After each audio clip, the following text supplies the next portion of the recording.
చేస్తున్నాం తండ్రి. గొప్పటి చూసుకున్నాం తండ్రి. దూరభారం నుంచి వచ్చినటువంటి అతి బిడ్డని తండ్రి, ప్రతి ఒక్కరిని మీరు పేరు పేరు జ్ఞాపకం చేసుకున్నది తండ్రి. ఎన్ని పనులు ఉన్నప్పటికీ తండ్రి, నీకు ఇస్తున్న సమయాన్ని తండ్రి, వారి యొక్క ప్రతి ఒక్క తండ్రి అక్కడకి విధానానికి నీకు ఇస్తూ తండ్రి. అదేవిధంగా తండ్రి చిత్తమ్మ పెద్దమ్మని కూడా మీరు జ్ఞాపకం చేసుకున్నది తండ్రి. ఆ బిడ్డలు ఉన్నటువంటి తండ్రి తలనొప్పిని తండ్రి చేస్తున్నాము, మేము తొలగించమని ప్రార్థిస్తున్నాం తండ్రి. నీకే స్తోత్రం, నీకే స్తోత్రం, నీకే స్తోత్రం, నీకే స్తోత్రం చేస్తున్నాం తండ్రి. అదేవిధంగా తండ్రి గర్భఫలం లేకట్టు ఉన్నటువంటి బిడ్డలను కూడా మీరు దయతో జ్ఞాపకం చేసుకున్నది తండ్రి. అన్నలాగా తండ్రి ఎంతోమంది కుమార్తెలు తండ్రి మీ యొక్క సన్నిధానంలో తండ్రి నేను గోచారంగా తండ్రి కన్నీటి చేత తండ్రి నేను యొక్క బిడ్డలకు తండ్రి నేను విజ్ఞప్తి చేసి తండ్రి నిన్ను అడుగుచుండగా తండ్రి నేను దయతో కార్యం చేయండి, ఇప్పుడు చూపించండి తండ్రి. ఇప్పుడు చూపించమని ప్రార్థిస్తున్నాం తండ్రి. నీకే స్తుతి వాళ్ళని సంతానాన్ని ఆశ్రయించండి తండ్రి. నీకే స్తోత్రం, నీకే స్తోత్రం చెల్లిస్తున్నాం. గొప్ప దేవునికి వందనాలు చేస్తున్నాం.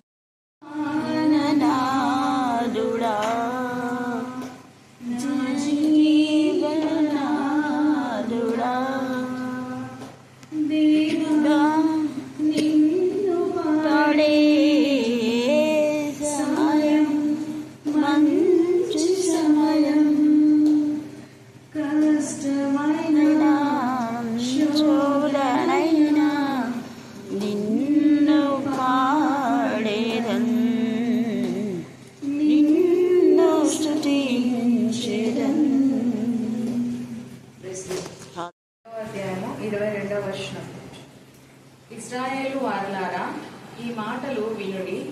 దేవుడు నజరేయుడగు యేసు చేత అద్భుతములను మహత్కార్యములను సూచక క్రియలను మీ మధ్యను చేయించి అయినను తన వలన మెప్పు పొందిన వానిగా మీకు కనపరచెను.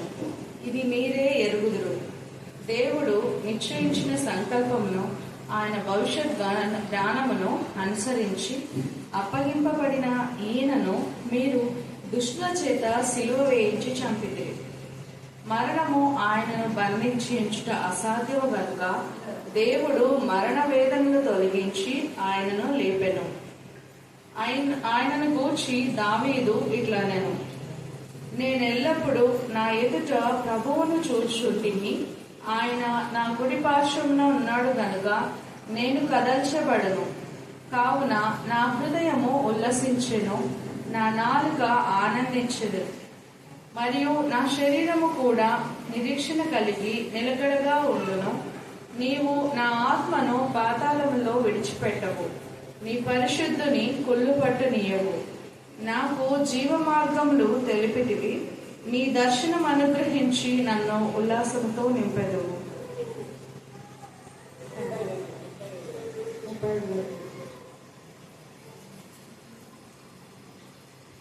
సహోదరులారా, మూల పురుషుడకు దావీదును గూర్చి మీతో నేను ధారాళముగా మాట్లాడవచ్చును. అతడు చనిపోయి సమాధి చేయబడెను. అతని సమాధి నేటి వరకు మన మధ్యనున్నది. అతడు ప్రవక్తయే ఉండెను గనుక అతని గర్భఫలములో నుండి అతని సింహాసనము మీద ఒకని కూర్చుండబెట్టెను అని దేవుడు తనతో ప్రమాణపూర్వకముగా ఒట్టు పెట్టుకొనిన సంగతి అతడెరిగి, క్రీస్తు పాతాళములో విడవబడలేదనియు ఆయన శరీరము కుళ్ళిపోలేదనియు దావీదు ముందుగా తెలుసుకొని ఆయన పునరుద్ధానమును గూర్చి చెప్పెను. ఈ యేసును దేవుడు లేపెను, దీనికి మేమందరము సాక్షులు. కాగా ఆయన దేవుని కుడి పార్శ్వమునకు హెచ్చింపబడి పరిశుద్ధాత్మను గూర్చిన వాగ్దానమును తండ్రి వలన పొంది మీరు చూచుచూ వినుచున్న దీనిని కుమ్మరించి ఉన్నాడు. దేవుడి పరిశుద్ధ వారందరినీ మీ నాయకుల తమకు ముఖ్య ప్రస్తుతపరచడానికి ప్రార్థిస్తుంటారు. నీకే స్తోత్రం, నీకే స్తోత్రం, నీకే స్తోత్రం, నీకే స్తోత్రం, నీకే స్తోత్రం. ఆలోచనకర్త నీకే స్తోత్రం, మనసుకరణ నీకే స్తోత్రం, ఇష్టవతండ్రి నీకే స్తోత్రం, సమాధానకర్త అధిపతి నీకే స్తోత్రం, నీకే స్తోత్రం, నీకే స్తోత్రం.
నీకే స్తోత్రం ఇస్తే మేము అడుగుతున్నాం నా ప్రభావం దయచేయమని ప్రార్థిస్తాం తండ్రి.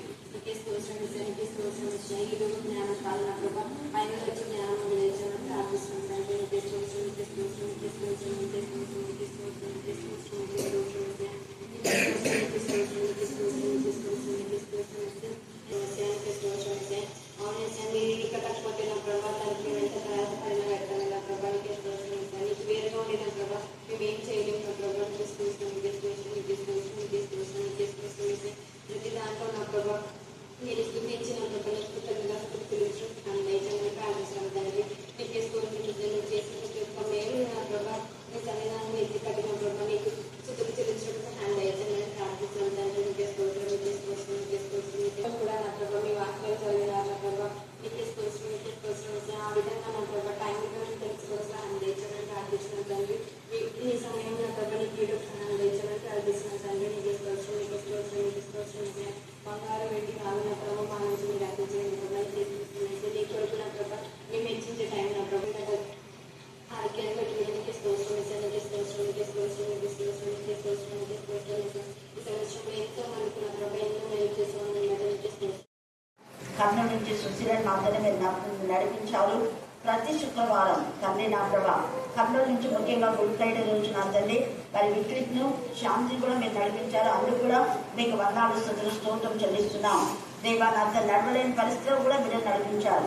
మరి ఈ సమయం అంతా మా ప్రభా మీరు నడిపించే ప్రతి ఒక్కరి జీవితంలో అద్భుత కార్యం ఆశ్చర్యకార్యం చేశారు. ఈ రోజు ప్రత్యేకంగా శైలజ గురించి నీ కరుణాపీఠంలో ఎత్తిపడుతున్నాం. మీ నామం మీ రక్తం ఎత్తిపడించండి. బిడ్డలు వెళ్ళాలి చికిత్స చేయించమని గర్తించి పాత్రగా బంధించమని ప్రార్థిస్తున్నాం. దేవా ఈ రోజు ఎంతమంది ఈ ప్రార్థనలో ఏకీభవిస్తున్నారు వారందరూ శైలస్ కోసం అర్థలే మీ సన్నిధిలో విజ్ఞాపన చేస్తారు. విజ్ఞాపన చే ఆత్మగా మీరు ఉన్నారు. దేవా మీరు తండ్రి కుడిపార్శ్వం ఆశ్రయాన్ని మా కోసమే నిరంతరం విజ్ఞాపన చే ఆత్మగా ఉన్నారు. దేవా సమస్యల పరిష్కార మార్గం మీరు చేయగలరు. మీరు మాత్రమే చేయగలరు. మీరు మాత్రమే చేయగలరు. మీరు చేయగలరు. మీరు మాత్రమే చేయగలరు. దేవా మీకే స్తోత్రం మీకే స్తోత్రం మీకే స్తోత్రం మీకే స్తోత్రం మీకే స్తోత్రం. కరుణాపీఠంలో వచ్చిన ప్రతి ఒక్కరికి నా ప్రభావం ఇల్లు కట్టుకోవాలనుకున్నప్పుడు మీరు ఇల్లు కట్టించారు. నేను స్తుతిస్తున్నాం. గర్భఫలం లేనప్పుడు గర్భఫలం ఇచ్చారు. వివాహం కోసం వచ్చినప్పుడు సాధ్యత సహాయం చేశారు. దేవా నిరుద్యోగ సమస్య ఉన్న పిల్లలకు ఉద్యోగాలు ఇచ్చారు. అందుకు ఎంత స్తుతించా కూడా తక్కువే ప్రభావం. ఇల్లు కట్టుకున్న వారికి నా తండ్రి దేవా అప్సరించుకో మీరు అద్భుత కార్యం చేశారు. అలాగే నా ప్రభ నా తండ్రి మరి గోనగడ్డ నా ప్రభ నా తండ్రి ఎస్ఐ నా తండ్రి దేవరాజ్ కమలం అద్భుత రీతిగా నా తండ్రి వారి ఇల్లు కట్టలేమనుకున్నారు. అసలు ఇంటి గురించి ఆలోచన వాళ్ళకి లేదు. కానీ మీరు మాట ఇచ్చి నా తండ్రి దేవ నా ప్రభ 1,80,000 పైగా మీ కృప చొప్పున ఆ ఇంటిని మీరు కట్టుతున్నందుకు నేను స్తుతిస్తున్నాను. దేవా ఇంటి ప్రతిష్ట విషయంలో మీరే కృప దయచేయండి తండ్రి. పద్దరి మరి కన్నా పీఠంతో నా తండ్రి అక్కడ ప్రేరు పెట్టి చాలా ఇష్టపడుతుండగా మార్గం చాడని క్షమని ప్రార్థిస్తున్నాం. మీరు సమస్తంలో సమకూర్చి జరిగింప చేసే దేవుడు అని మేము స్తుతిస్తున్నాం.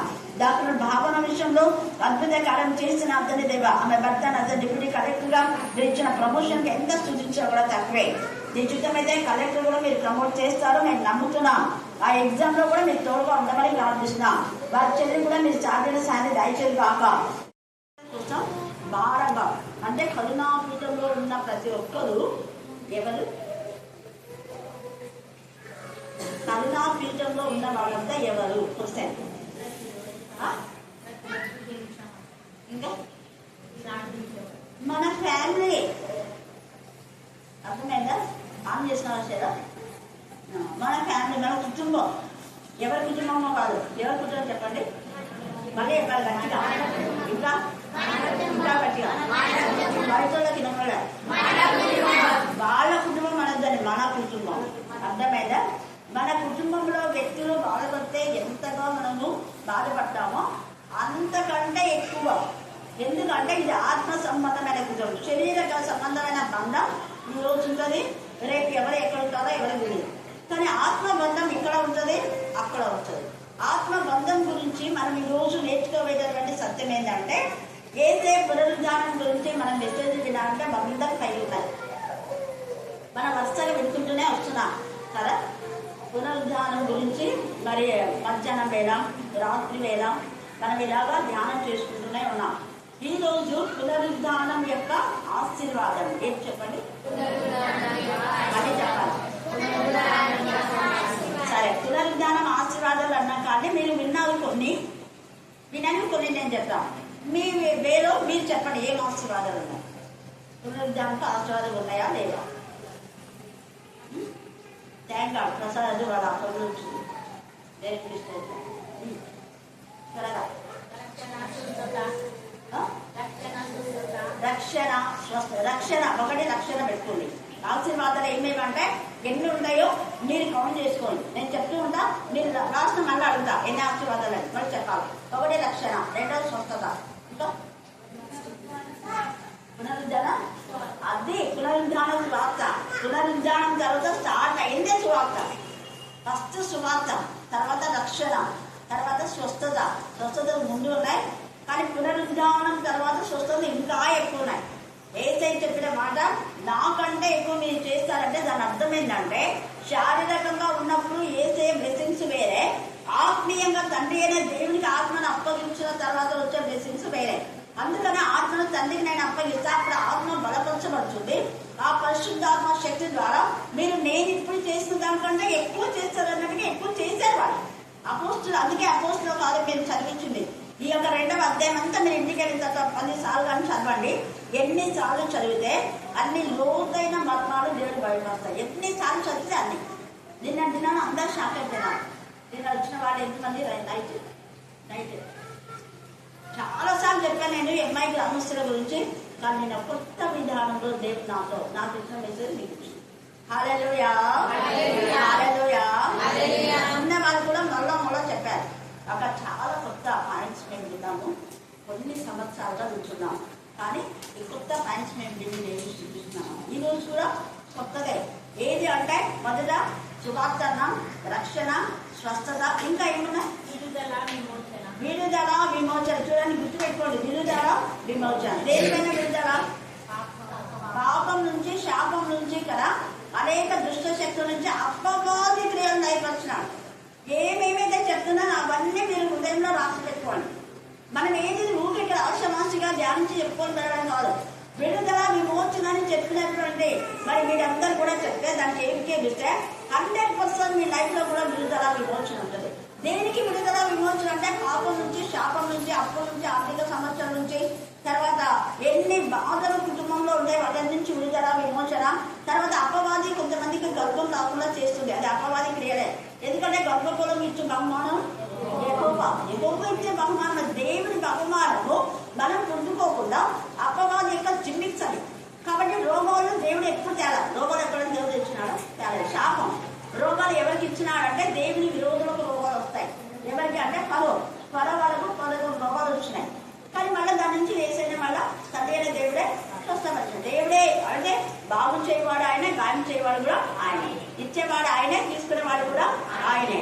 కాబట్టి ఇచ్చే దేవునిలో ఉన్నటువంటి ఆ పవర్ ఆఫ్ అథారిటీ మనం ఎప్పుడైతే కనుక్కుంటామో అథారిటీగా మనం ప్రార్థన చేస్తాం. ఏమని? దేవ గర్భఫలం ఎవరు బహుమానం ఉన్నాం, నీ బహుమానం నాకు కావాలి. అదే సమయంలో ఎప్పుడైతే మనం ప్రార్థన చేస్తున్నామో వెంటనే యెషయా 59 దగ్గరికి వెళ్ళాలి. ఒకటి చదవండి, 59:1.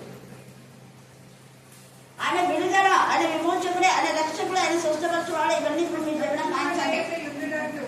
రక్షింపనేరక ఇచ్చినట్టు కొరత కాలేదు, విననేరక ఇన్నట్టు ఆయన చెవుడు నీ ప్రార్థన వింటున్నాడు, నీ కన్నీరు వింటున్నాడు, నీ బాధ వింటున్నాడు, నీ వేదన వింటున్నాడు. నువ్వెందుకు దేవుడు ఇలా చేస్తారంటున్నావు? ఆ తాటే రౌండ్.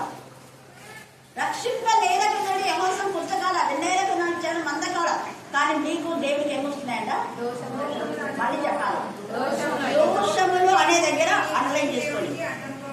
దోషములు మనకు దేవుడికి అడ్డంగా వచ్చినప్పుడు ప్రార్థన వినపడదు. దావీదు ఏం చేశాడు అంటే, ప్రభువా పాపం నాలో ఉంటే నా ప్రార్థన వినొద్దన్నాడు. అన్ని ప్రార్థనలు విన్నాడు. కొడుకును బ్రతికించమన్న ప్రార్థన దేవుడు విన్నారు. ఎందుకని? పాపంతో. పాపం అంటే వ్యభిచారమే పాపం కాదు, దొంగతనమే పాపం కాదు, నరహత్యనే పాపం కాదు. దేవుడికి ఇవ్వవలసిన ఆనందం ఇవ్వకపోతే కూడా పాపమే. చాలాసార్లు దేవుడికి ఇవ్వాల్సిన సమయం ఇవ్వకపోతే దొంగలు అని చెప్పినాం కదా మొన్న. దేవునికి ఇవ్వాల్సిన సమయం మళ్ళీ అది రిపీట్ అక్కడ క్రియేట్ చేసేది. దేవునికి ఇవ్వాల్సిన సమయంలో దేవునికి ఇవ్వాల్సిన కానుగోలు కానివ్వండి, సమయం రెండు ప్రాముఖ్యమే. ఇవ్వవలసింది ఇవ్వకపోతే కూడా తప్పే, దేవునికి ఇవ్వాల్సిన సమయం ఇవ్వకపోతే కూడా పాపం. కనుక పాపం అంటే ప్రార్థన చేయకపోవడం, స్తుతించకపోవడం, ఆరాధించకపోవడం, దేవునికి ఇవ్వాల్సిన ఘనత ఇవ్వకపోవడం, చదవలసినంత వాక్యం చదవకపోవడం,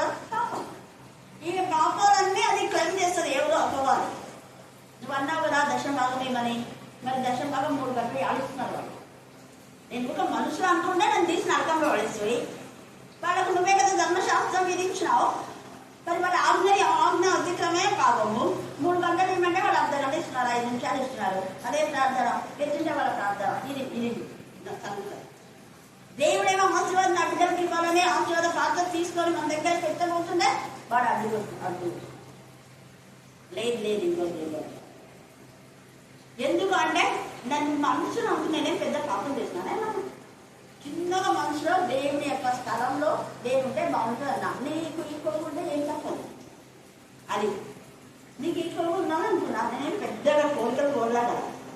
నీ సింహాంశం అయితే నా సింహాంశం వేసుకోవాలని నేను ఇంకా మనుషులు అనుకున్నా అంటే దేవుడు అన్నా నేను మనుషులు కదా అందమంది చెప్పి అందరి దేవునికి దూరం చేసినా. అది అందుకే నేను మాట్లాడాను. దేవునికి దూరం అయ్యేది ఏదైనా, అది వాక్య ధ్యానమైనా ప్రార్థన అయినా ఏదైనా దేవుడు అన్ని లెక్కలు అడుగుతాడు.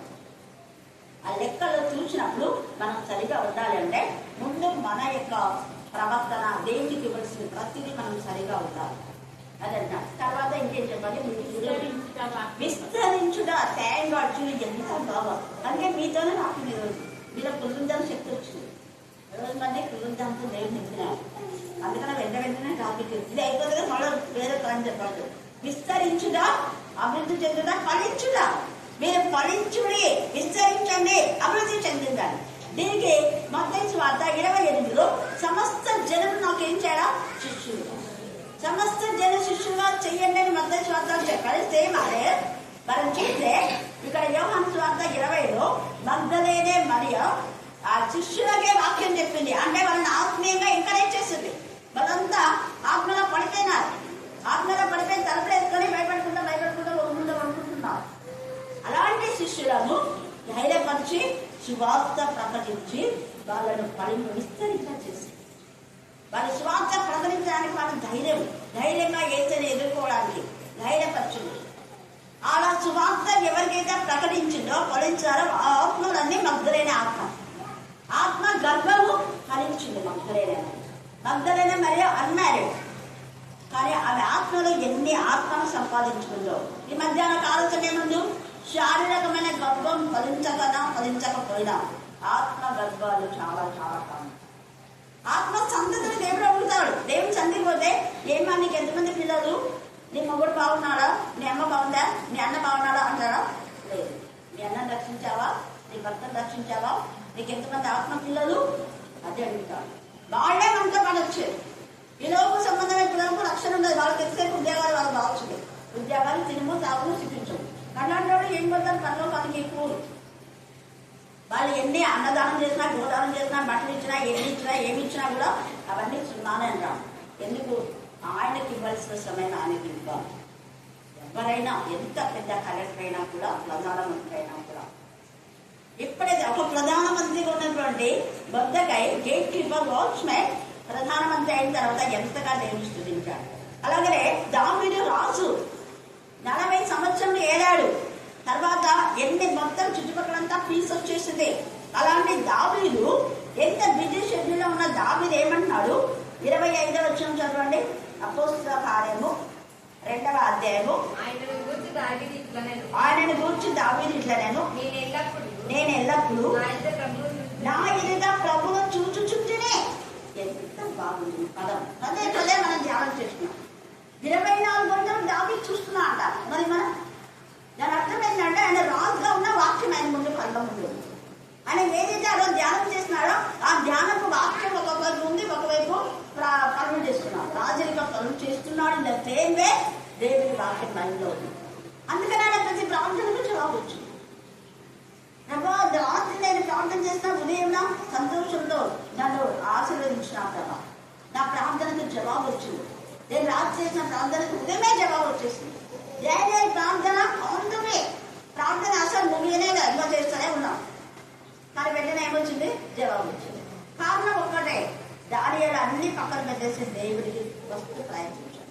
దేవుడి కంటే నా దేవి ఎక్కువ కాదు. దేవా, మేము బ్రతికినా చచ్చినా దేవుడి వారమే. ప్రాణములకు తెగించి ఆయన ప్రధానమంత్రి, ఆయన ఉద్యోగం చూసుకోలేదు. కానీ దేవా నువ్వు నాకు ఉంటే చాలనుకున్నావు. అలాగే ఎప్పుడైతే మనం అనుకుంటామో ఉద్యోగం ఉంటుంది, మన లైఫ్ మనకు ఉంటుంది, ఇంకా ఘనత పెరుగుతుంది. దానియేలు ఘనత సుఖం. దానియేలుతో పాటు జ్ఞానులు చావకుండా దేవుడు కాకున్నాడు. అంటే దేవుని ఎందుకు భయభక్తి కాదు, తమ సేఫ్ అయిపోయి అనేక మందిని రక్షణలోకి నడిపిస్తారు. ఈ మగ్దలేనే మరియు ఎంత విశ్వాసం, ఎంత నిరీక్షణ, ఎంత ధైర్యం, ఎంత త్యాగం, ఏసై పట్ల ఎంత తపన, ఎంత తృష్ణ అంత ఉంది. కాబట్టి పునరుద్ధానము ఈ యొక్క ప్రవచన పునరుద్ధరణ యొక్క మరి శక్తిని అనేకులకు తెలియచేయడానికి మొదటి సువార్థికురా పునరుద్ధానికి ముందు సమరయిస్తుంది, ఆమె ప్రకటించింది. కానీ పునరుద్ధానం తర్వాత మగ్దలేనే ఆ తర్వాత అందరూ ఎంఐ గ్రామిస్తుంది. అక్కడ ఆత్మ నేత్రం పునరుద్ధాన శక్తిలో ఇప్పుడు ఇందాక చెప్పారు. తర్వాత ఆత్మ నేత్రం తెలపన్నారు. ఈ యొక్క మధ్యాహ్న కాల సమయంలో పునరుద్ధాన శక్తి ద్వారా ఎంఐ గ్రామస్తులకు నేత్రాలు తెరవన్నాయి, మగ్దలేనే నేత్రాలు తెరవన్నాయి. ఇంకా అనేక ఆత్మ నేత్రం తెలుస్తాడు. శారీరకమైన నేత్రాలు కొందరికి గుడ్డివాళ్ళను స్వస్థపరిచాడు. బట్ ఇప్పుడు ఆత్మ నేత్రం.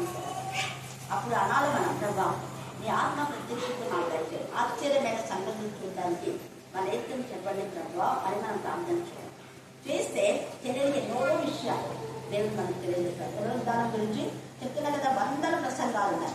ఈ రోజు మనం చెప్తున్న ఈ పునరుద్ధానం గురించి లాస్ట్ ఇయర్ చెప్పలేదు, కొన్ని 20 years బ్యాక్ కూడా చెప్పలేదు.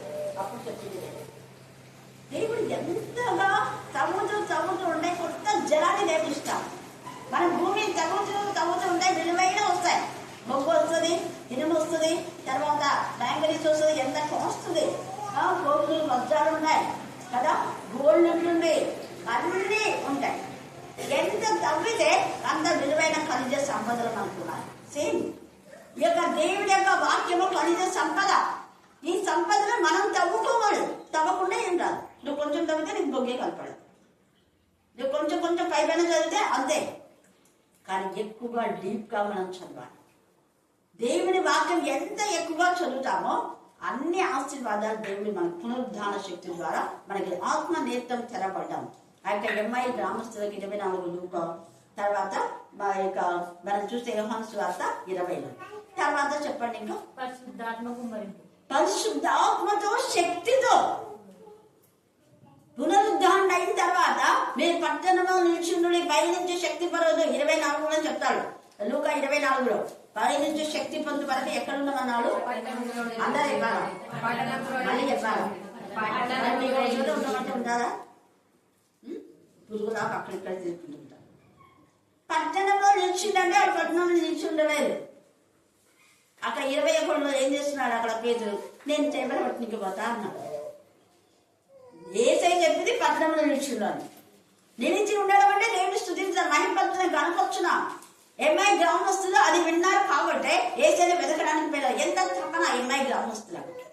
ఆ తపన నీకుంటే ఏసై నీతో పాటు ఉంటాడు, నీ కన్నీటిని చూస్తాడు, నీ దగ్గరికి వస్తాడు, నీ ఇంటికి వస్తాడు, నీతో భోజనం చేస్తాడు, నీ నేత్రం తెలుసు, నీకు ఏది కొంత ఉందో తెలుస్తాడు. మన నిజం ఏసైని చూడాలి, ఏసైతో మాట్లాడాలి. నిజం ఫుల్ఫిల్ అయిపోయింది. ఏసైని చూడడం మాట్లాడడం పక్కన పెట్టేస్తే ఏసై అర్ధ పోలు నడిచాడు, మనకు బోధించాడు, భోజనం పెట్టాడు. 2 ఏసై కూడా మనకు ఆత్మ సంబంధమైన ఈ ఆహారం ఇస్తాడు, శారీరకమైన ఆహారం కూడా 2 ఇచ్చినాడు కదా శిష్యులకు. హల్లెలూయా, హల్లెలూయా, హల్లెలూయా. కాబట్టి ఎన్ని ఆశీర్వాదాలు పునరుద్ధానంలో దాగి ఉన్నాయి. మనం తవ్వుకుంటే దేవునికి ఇస్తానే ఉంటాం. ఇప్పుడు ఎంత చక్కగా ఇంకా చెప్పండి. అంతేనా? గొర్రెలు కాయడం వేపడం అంటే ఒక కాపరి యొక్క లక్షణాలు. బిషప్స్ కదా, ఎంతమంది ఆర్క్ బిషప్లు ఏమేమో ఉంటారు. కానీ ఆ బిషప్ల కంటే మగ్దలేనే మరియనే మొదటి మిషనరీ. గొర్రెలు కాయడం మేపడం. ఆమె చనిపోయే వరకు ఈ పరిచయలో ఆమె ఎంత నిమగ్నురాలైంది. ఏసై అప్పగించిన పని ఆమె నమ్మకంగా చేస్తుంది. మగ్దలేనే మరియ, తర్వాత లుదియా, యోహన్నా, సలోమి, తర్వాత తల్లి మరియ, వీళ్ళందరూ కూడా చివరి దాకా కాపాడినారు. పేతురు పోతే ఏసై ఊరుకోడు. ఇక్కడ ఇంకొకటి ఆశీర్వాదం, పునరుద్ధరణ ఆశీర్వాదం. మనం పడిపోయినా ఏసై మళ్ళీ తిరిగి తీస్తాడు. గొర్రెల కర్ర ఉంటుంది కదా, కర్ర ఉండేది ఇట్లా ఉంటుంది వంకరగా. అదేం చేస్తా అంటే అడ్డుపోతే దాన్ని ఒకటి కొట్టి మళ్ళీ దాని నుంచి ఇట్లా అవుతాం. యేసయ్య ఒక దెబ్బ వేసి మళ్ళీ తన పిల్లలుగా చేసుకుంటాడు. ఇక్కడ పేతురు అలాగ చేపలు పట్టడానికి పోతే మూక చూసుకుంటా అనుకున్నాడు యేసయ్య. మళ్ళీ వచ్చాడు, ఏం చెప్పింది మేము నీకు పేతురు, నువ్వు మనుషులు పట్టిన జాగ్రత్త పడ్డా ఏందయ్యా చేపలు పట్టడానికి వచ్చినావు? ప్రభావ అత్యంత చేపలు పట్టినా ఆకలి ఎత్తుంది, ఇంకా నువ్వు వెళ్ళిపోయినావు కదా, నాకు తిండి ఎట్లా అనుకొచ్చినావు అని అంటాడు. మళ్ళీ ఎంత జరిగిందో తెలియదు. అలాగనా సరే కుడివైపున వేయండి అన్నాడు.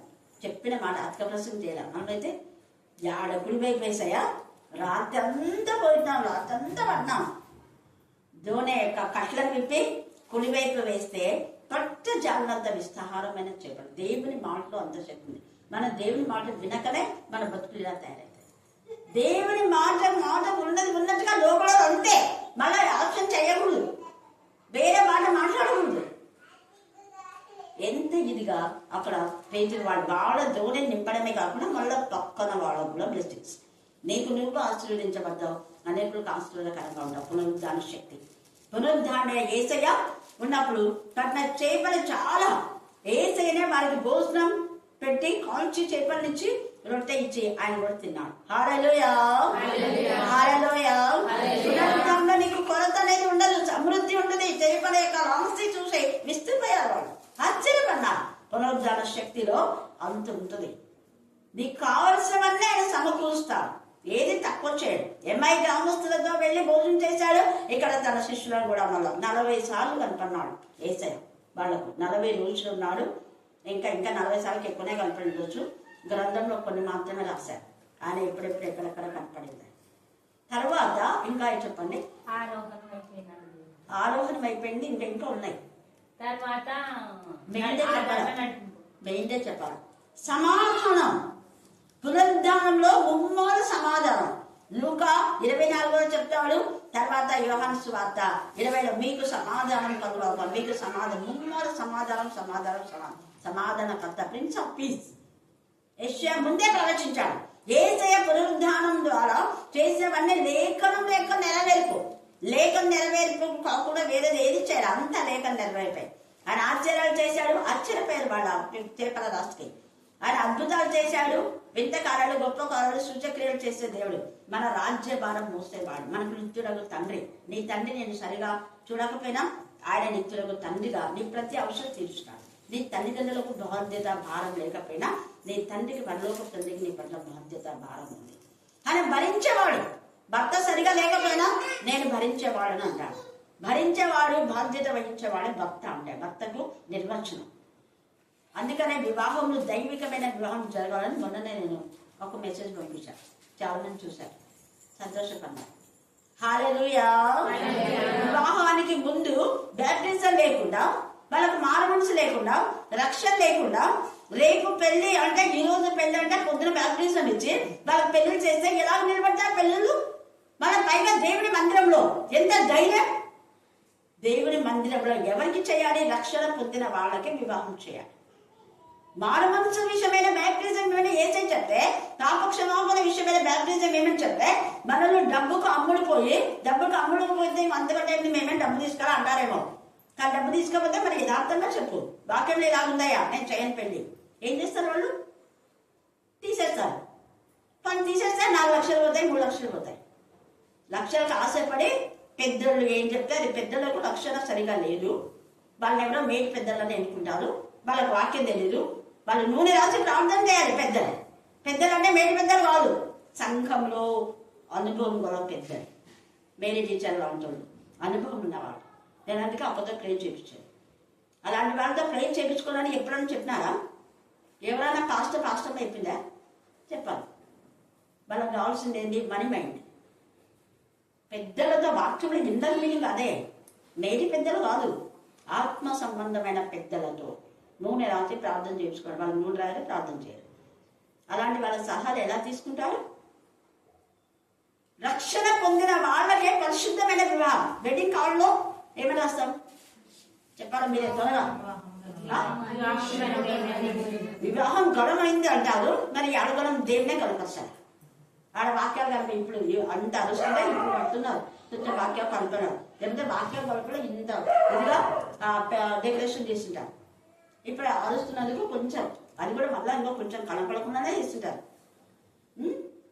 దేవుని గణపరిచేది ఎక్కడుంది? లేదు. ఇంకా దేవుని గణపరిచేది ఎక్కడుంది? దేవుని గణపరచమంటే వివాహము అన్నిటికంటే ఘనము. అంటే నీ భోజనాల దగ్గరికి తిండి గురించి ఆలోచిస్తావు, ఇచ్చి పుచ్చుకోవడం గురించి ఆలోచిస్తావు. ఆడ వచ్చి ఒక బాధ పడతారు. బాధ్యంగా టైం అవుతుందే సార్, లేట్ అయింది, 5 నిమిషాలు వాక్యం చెప్పి తాళి కట్టించు. 5 నిమిషాలకు 5 నిమిషాలు బతుకులైపోతాయి.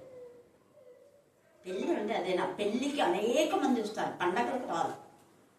హైందవులు వస్తారు, ఫ్రెండ్స్ వస్తారు. అప్పుడు మెయిన్ మెసేజ్ ఇవ్వాలి. పండగ అప్పుడు కంటే కూడా పెళ్ళిళ్ళప్పుడే నిజమైన మెసేజ్ ఇవ్వాలి. ఆ మెసేజ్ ద్వారా ఎంతమంది మార్చబడతారు. భార్య భర్తలకు తగిన జ్ఞానం లేకుండా వాళ్ళు చేస్తున్నారు కాబట్టే విడిపోతున్నాయి. ఇప్పుడు ప్రస్తుత సమాజం ఎన్ని భార్య భర్తలకు సమాధానం లేదు. ఒకటి. రెండవది వాళ్ళు విడిపోతున్నారు. మూడవది చాలా మంది పిల్లలు కాని పరిస్థితులు కూడా. కారణం ఒక్కటే, దేవుని గణపరచడం లేదు. పరిశుద్ధమైన వివాహం అంటారు. ఎవరు చూడ వివాహం పరిశుద్ధమైంది అని రాస్తారు. మరి ఆడ పరిశుద్ధమైంది? నేను అదే అంటా, పరిశుద్ధమైంది రాస్తారు. అంటే కొందరు రాయొచ్చు, కొందరు పరిశుద్ధంగా రాస్తే ఓకే. పరిశుద్ధంగా లేకుండా పెళ్లికి ముందు ఇష్టానుసారంగా తిరిగి నాన్నగా చండాలమైన పనులు చేసి పరిశుద్ధమైన వివాహం అని రాస్తేనే పరిశుద్ధమవుతుందా? దేవుడికి అవమానం కదా అది. వేషధారణ వద్దు. వేషధారణ దేవుడికి నచ్చదు. యథార్థంగా ఇంకా ఏదైనా వేరేది రాసుకో. అక్కడ వాక్యం రాస్తే మళ్ళీ ఎందుకు వేస్తాను పెట్టుకుంటాం. బతుకులో పరిశుద్ధత లేకుండా వివాహం ఎలా పరిశుద్ధమవుతుంది? మరి పాల్గొని నిష్కల్మషమంట ఇవన్నీ పెడతారు వాక్యాలు. నేను అందుకే అంట, ఊరికే చక్కని త్రోవను నడిపించాను ఒకటి రాయండి చాలు వాక్యం అని. ఆ చక్కని త్రోవను కూడా దేవుడు నడిపిస్తే మన తల్లి మంగళ త్రోవలు చేస్తాం. ఇట్లాంటివి ఇవన్నీ పరిశుద్ధాత్మ దేవుడు నచ్చే కాలాలు. పునరుద్ధాన శక్తిలో తప్పును మనం తప్పుగా ఖండించే వారంగా ఉన్నాం. అలాగే మగ్దలేని మరి ఎంతమందిని ఆమెను బాధ పెట్టింటారో, ఎంతమంది ఆమెను చంపాలని చూసినా భయపడలేదు. చావునకు తెగించి యేసయ్య యొక్క మరణ పునరుద్ధానం. అందుకే సమాధానం అని 3 సార్లు చెప్పాడు. మనకందరికీ సమాధానం దేవుడు దయచేయండి కాక. చూడండి ఇప్పుడు మళ్ళా ఎన్నైనా రాసుకున్నారా చెప్పండి. రాసిన వాళ్ళు మొదటి 9 థ్యాంక్ గాడ్. ఒకటి ఏంటి? సువార్త ప్రకటించాం. రెండవది రక్షణ. మూడవది స్వస్థత. నాలుగవది విడుదల విమోచన. ఐదవది విస్తరించుట. ఆరవది విస్తరించుట, ఫలించుట, అభివృద్ధి చెందుట. ఏమా సమాధానం 12 ఉంటాయి. మీరు ఇంకా రాయలేదు. విస్తరించుట, ఫలించుట, అభివృద్ధి చెందుట, నిందించుట, భూమిని నిందించుట, పరిశుద్ధ ఆత్మశక్తి. మొత్తం 12 ఉంటాయి. తర్వాత ఇంటికి పోయినాక మీరు రాసుకోండి. ఈ 12 ఆశీర్వాదాలు దేవుడు 12 మంది శిష్యులకు ఇచ్చినట్టుగా మనకందరికి ఇవ్వరు కాక. మనమంతా దేవుడి చిత్తమైతే పరలోక రాజ్యంలో ఆ యొక్క 12 గుమ్మములలో నూతన యెరూషలేములో చేరి దేవుని మహిమపరచును గాక అని ప్రార్థన చేయండి. దేవుడు ఈ లేఖన భాగం దీవించి ఆశీర్వదించును గాక. ఆమేన్, ఆమేన్, ఆమేన్. 2 నిమిషాలు అందరూ అట్లనే ఉండి. శుక్రవారం అయినా కూడా కృతజ్ఞత కూడిక సహోదరి మల్లిక ఈ యొక్క పునరుద్ధాన సందర్భంగా ఆమె ఇచ్చినటువంటి ఆఫరింగ్తో ఈరోజు భోజనాలు ఏర్పాటు చేశాము. కాబట్టి ఎవరు వెళ్ళొద్దు. దేవుడు చేసిన మేళని బట్టి ఆ కుటుంబాన్ని, సహోదరి మల్లికను, లక్ష్మిని, తర్వాత చాము హసన్, నిర్మల, సహోదరి మధ్య రెడ్డప్పను, వారి కుటుంబంలో అంతా కూడా నాగమ్మ మేడం, కలెక్టర్ మేడం గారిని, నాగమన్నెమ్మను, మరి డాక్టర్ అన్న, ఆత్మకూరు అన్న, తర్వాత శేఖర్ బ్రదర్ని, ఇంకా శశి కృష్ణ బ్రదర్ని, వారి బంధువుల సంబంధికులందరూ కూడా దేవుడు బహుగా ఆశీర్వదించుగాక. ఆమేన్, ఆమేన్, ఆమేన్. స్తుతులయ స్తోత్రం నాయన. దయగల దేవ, కృపగల యేసయ్య, కనికరం గల తండ్రి, మీకే వందనాలు, స్తుతులు, స్తోత్రాలు ప్రభావ. మీకే స్తోత్రం తండ్రి. ఆశ్చర్యకరుడు, ఆలోచనకర్త, నిత్యుడు తండ్రి, సమాధానకర్త దేవ, మీకే వందనాలు, స్తుతులు, స్తోత్రాలు ప్రభావ. అయ్యా తండ్రి, గత మాసం అంతయో తండ్రి మీ రెక్కల చాట మమ్మల్ని భద్రపరుచుకున్న విధానాన్ని బట్టి మీకు వందనాలు.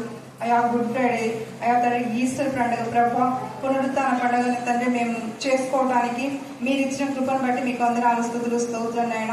మొదటి శుక్రవారం కరుణాపీఠం మినిస్ట్రీస్లోకి నేను రావాలని మీతో ఒప్పందం చేసుకునే విధానంగా తండ్రి నేను రాలేకపోయినప్పటికీ అయా దయగల తండ్రి, కృపగల యేసయ్య, ఈ మరొక 2వ శుక్రవారం నీ మందిరంలో తండ్రి చేరడానికి మీరు ఇచ్చిన కృపను బట్టి మీకు వందనాలు, స్తుతులు, స్తోత్రాలు దేవా. స్తోత్రం దేవా. అయా కరుణాపీఠం మినిస్ట్రీస్ కి వచ్చిన ప్రతి ఒక్క బిడ్డను బట్టి మీకు వందనాలు, స్తుతులు, స్తోత్రాలు ప్రభా. ఇంతవరకు వాక్యం చెప్పిన అక్కను బట్టి మీకు వందనాలు, స్తుతులు, స్తోత్రాలు ప్రభా.